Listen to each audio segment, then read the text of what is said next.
Maganda. So, look, ang pwede na natin na, diba? Oh. Mamaya, ipopost ko. Sasama ko dito yung picture ko dati. Makikita na kung gano'n ko pumayat. So, ang pwede na natin yun, oh. Look. Diba? Kung nyo lang pansinin yung hiwa ko, ha? Nagkaraan ako sa galas ko. Look, ang payat. Ang payat ko na. At alam niyo ba kung anong tinitake ko? Hindi ako nagtitake ng kahit anong capsule o syrup o kung ano dun yung... Look. Hindi rin ako nag-exercise kasi bawal na ako. Kaka-opera ko lang noong July.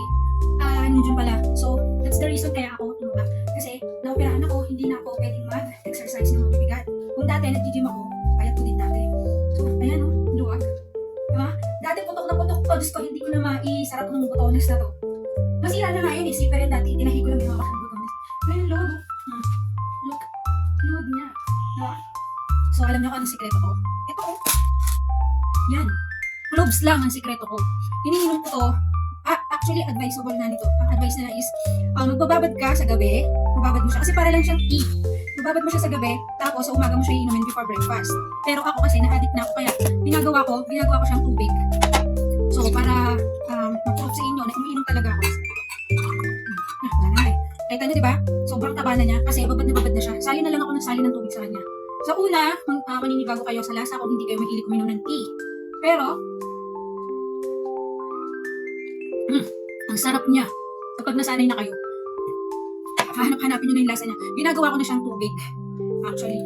So, instead na mag-inom ako ng Coke, Coke, soft drinks, yan ang iniinom ko. Ito lang. O, di ba? Mauubos na.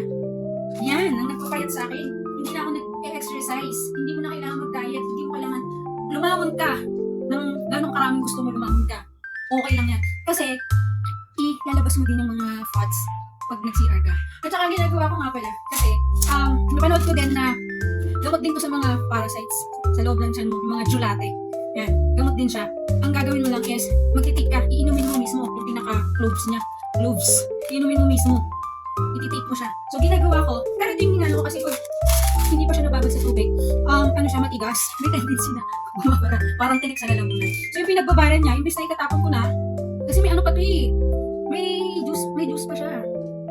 At saka may lasa pa siya. Actually, ang lasa niya, may pagka-mint na pag kinain mo ganun ha, pag binabad mo siya sa tubig, masarap siya. Para siyang, ano bang katulad na lasa nito? Ano ang tawag doon? Yung mamahalin na bulaklak na tsaka. I-comment nyo nga dito sa akin kung anong pangalan, nakalimutan ko na yun. Yung kulay dilaw, na pag natiring siya, pero bulaklak siya, di ba mahal yun? Yun ang lasa niya, tapos parang ginaluan pa siya ng dahon ng mint. Diba? Ang mint na pinagamit din niya na sa tea. Yan ang lasa niya. At saka, gamot din to sa yung masakit yung ngipin. Maraming gamot to, search nyo yung cloves, kung anong mga benefits ng cloves sa inyo. Pero, proof ko nga din na nakakapayat talaga siya. Actually, hindi lang ako nagsasabi na pumayat ako. Di ba sabi ko sa inyo, hindi ako nag-upload ng videos na hindi ko nasubukan. So, kaya ngayon lang ako gumawa ng video kasi, hindi lang, pero ko lang na proof na pumayat na ako. Meron naman kasi yung nag-invento ka lang. Pero, look, payat ko na. Payat na ako niyan. Oo, kasi makikita niyo yung picture ko. Titignan ko kung kaya kong i-attach dito sa video natin yung picture ko. Na, hahanap din ako ng picture na suot-suot ko to. Na putok siya. Okay? So, walang edit. Magka-filter man to, mukha mo lang mafi-filter niya, di ba? Tama ko? Tama ko, di ba? Pero, ang katawan mo, hindi mo mafi-filter yan. Kahit galaw-galaw ka dyan. Kung filter yung katawan mo, pati yung paligid mo, dapat. Di ba? Pumayat sa atin yung, kaya ko kasi inyo, try nyo, walang masamang mag-try. Herbal naman to. Herbal ba? Pag sa Kapampangan, herbal. Herbal siya. Wala siyang side effect sa katawan. Para ilaw na tea. Okay? So, andyan ang link sa video ko. Kung saan ako umu-order. Kung saan ako mismo umu-order, yun ang nilalagay kong link sa mga video ko. So, paano? Mga kagandahan. So, sabay-sabay tayo pumayat ha. And then, kapag effective sa inyo, share nyo sa akin yung mga pictures sa videos nyo ng before and after. So, sawadee ka! Bye-bye!